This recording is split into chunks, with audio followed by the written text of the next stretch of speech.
Elizabeth of Ivanhoe, dear John. The National Sound Archive this week added a number of recordings to their Sounds of Australia archive. Here's the article. This is of those included were Russell Morris, The Real Thing.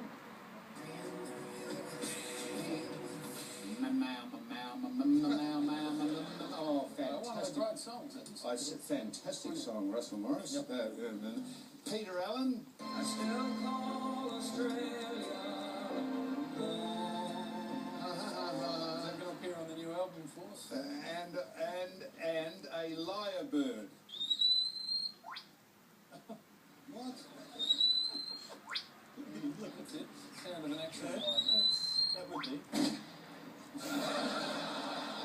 Has that been added into the sound? Yes, it's been added in the archive. A lyrebird. Yeah.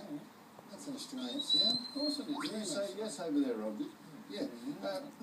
Now, I would nominate, this is who I'd nominate if I was just putting entries into the archives of sound, Bruce. Delicious.